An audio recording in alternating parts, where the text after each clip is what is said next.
নমস্কার, আমি সৃজা। এ রাজ্যের প্রধান বিরোধী দল কারা?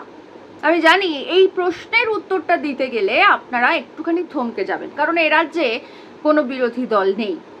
আমরা দেখেছিলাম যে 4 মে যে ভোটের রেজাল্ট বেরিয়েছিল, সেই সময় মমতা ব্যানার্জির দল, তৃণমূল কংগ্রেসের দল 80টা এমএলএ পেয়েছিল, আর তারপর সেটা কীরকম একটা হঠাৎ করে কোথাও গিয়ে ভ্যানিশ হয়ে গেল, এবং সেই দলটা হয়ে গেল ভালো তৃণমূল। সেই ভালো তৃণমূল হয়ে গেল ঋতব্রত বন্দ্যোপাধ্যায়ের নেতৃত্বে, এবং সাংসদরা হয়ে গেল এনসিপিআই। এইসব তো মানে গোলক ধাঁধা, সে তো চলছেই, আমরা জানি।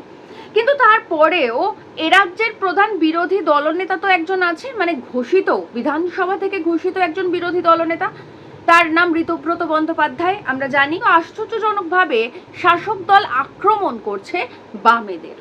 এটা কখন হয় জানেন? যখন যে রাজ্যে তথাকথিত শাসক এবং বিরোধী একজোট হয়ে যায়, একই দলের হয়ে যায়, তখনই আক্রমণটা নেমে আসে বামেদের উপর। এটা শুধুমাত্র পশ্চিমবঙ্গে বলে নয়, এটা গোটা ভারতবর্ষের সমস্ত রাজ্যের এই একই ছবি।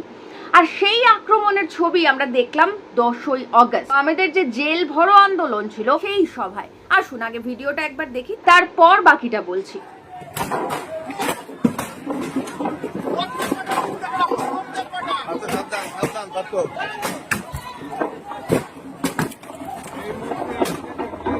দেখলাম যে বিজেপির কর্মীরা বামেদের যে সভা মঞ্চ তৈরি করা হয়েছিল, সেই সভা মঞ্চকে ভেঙে দিচ্ছে, চেয়ার ভাঙছে, এবং বামেদের যে সমস্ত কর্মীরা রয়েছেন সেখানে, কর্মীরা সমর্থকরা তাদের উপর চড়াও হচ্ছে এবং মারধর করছে। এবার তাহলে চারদিকেই আমাদেরকে জবাব দিক, মানে যে বিজেপি সারাদিন আমাদেরকে সোশ্যাল মিডিয়ায় আক্রমণ করে, শূন্য বলে শূন্য থেকে মহাশূন্যে চলে যাবে, তো একটা দল যেখানে শূন্য থেকে মহাশূন্যে চলে যাবে বলে জানাই যাচ্ছে, বুঝতেই পারছে ওরা, তাহলে তাদের একটা সামান্য সভাকে আক্রমণ করছে কেন? 208টা আসন পাওয়া একটা শাসক দল, তাহলে কি ওরা বামেদের ভয় পাচ্ছে? এবার আসি এই সভামঞ্চের কথায়। এই সভামঞ্চ, যেমন বললাম যে 10ই অগস্ট যে বামেদের যে জেল ভরো আন্দোলন হয়েছিল, সেই আন্দোলন উপলক্ষে, মানে 9ই অগস্ট 1942 যে অগস্ট বিপ্লব হয়েছিল আমাদের দেশে, সেই অগস্ট বিপ্লবের সূত্র ধরেই 10ই অগস্ট বামেদের, সেটা সিটু সহ অন্যান্য শ্রমিক সংগঠন সহ ক্ষেতমজুর ইউনিয়ন, কৃষক ইউনিয়ন, সকলে মিলে এই জেল ভরো আন্দোলন করেছিলেন। এবং সেই আন্দোলনে গোটা রাজ্য জুড়ে, মানে গোটা রাজ্যের প্রতিটা জেলায় যে সাড়া ফেলেছে তার ছবি আপনারা নিশ্চয়ই এতক্ষণে দেখে ফেলেছেন, আমাকে আর নতুন করে দেখানোর প্রয়োজন নেই।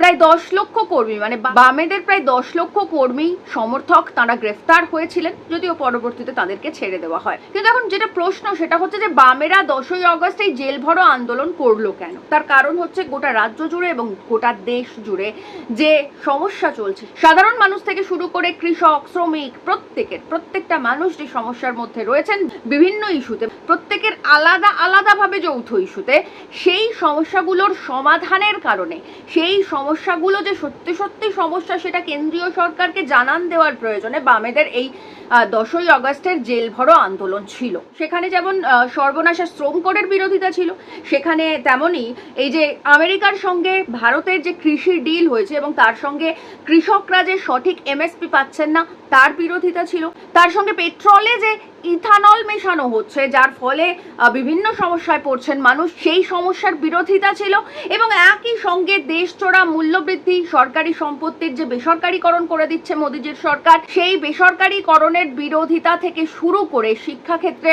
প্রশ্নপত্র ফাঁস থেকে শুরু করে যাবতীয় সমস্যা, দেশের মানুষ, রাজ্যের মানুষ যে সমস্ত সমস্যার মধ্যে রয়েছেন, সেই সমস্ত সমস্যার বিরুদ্ধে মুখ খোলার জন্যই 10ই অগস্ট ছিল বামেদের এই জেল ভরো আন্দোলন। অথচ এই যে সমস্যাগুলোর কথা আমি বললাম, এই সমস্যাগুলো নিয়ে শাসকের বিরুদ্ধে আওয়াজ তোলার কথা ছিল কাদের?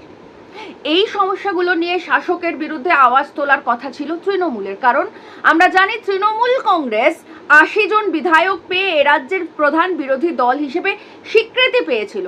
তারাও আমরা দেখছি যে রাস্তায় রয়েছে, তারা যে একেবারে রাস্তায় নেই তা না, তারা আবার বিভিন্ন গ্রুপে গ্রুপে রাস্তায় রয়েছে। যেমন সায়নী ঘোষের পার্টি অফিসটা কবজা করে নিতে চাইছে সৌগত রায়ের অনুগামী লোকজন, বা মদন মিত্রর দলের লোকজন রাস্তায় রয়েছে, তারা ভাবছে এখন কি আমি মদন মিত্রর দিকে থাকবো নাকি কালীঘাট তৃণমূলের দিকে থাকবো।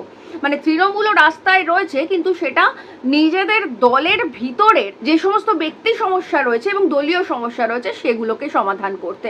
আর বামেরা রাস্তায় রয়েছে মানুষের সমস্যার সমাধানের জন্য। তার মানে এটার থেকে প্রমাণিত হচ্ছে, একদিকে যখন তৃণমূল রাস্তায় থাকছে নিজেদের পার্টি অফিস এর থেকে ওর কাছে নিয়ে নেওয়ার জন্য বা নিজেদের ব্যক্তিগত বিভিন্ন সমস্যার সমাধানের জন্য, সেই সময় বামপন্থীরা রাস্তায় থাকছে সাধারণ মানুষের দাবি আদায়ের জন্য।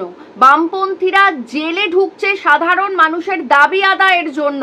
তাই বামপন্থীদের এই যে লড়াই, সেই লড়াইটা আসলে রাস্তার লড়াই। হ্যাঁ, সংসদীয় গণতন্ত্রে নিশ্চয়ই লড়াই করতে হবে, আমি সংসদীয় গণতন্ত্রকে একেবারে অস্বীকার করছি না, এবং সংসদীয় গণতন্ত্রে এই মুহূর্তে বামেরা কমজোরি, সেটাও সঠিক। কারণ যেখানে এসআইআর করে লক্ষ লক্ষ বৈধ ভোটারের নাম বাদ চলে যায়, যেখানে পুঁজিপতিদের কানে বন্দুক ঠেকিয়ে ইলেকটোরাল বন্ড আদায় করে টাকার জোরে ভোট কেনা হয়, ভোটিং মেশিন কেনা হয় এবং মেশিনারিজ ব্যবহার করে ভোটে জেতা হয়, সেখানে বামেরা শূন্য থেকে মহাশূন্যে যাবে, এটা বড় কিছু ব্যাপার নয়। কিন্তু বামেদের আসল লড়াই হচ্ছে ব্যারিকেডের লড়াই।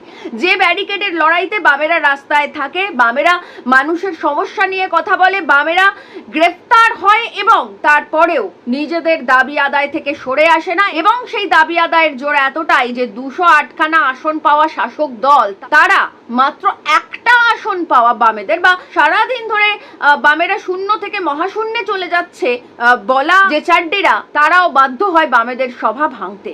আর সেই কারণের জন্যই বোধহয় কমরেড লেনিন সংসদকে শুয়োরের খোঁয়ার বলেছিলেন।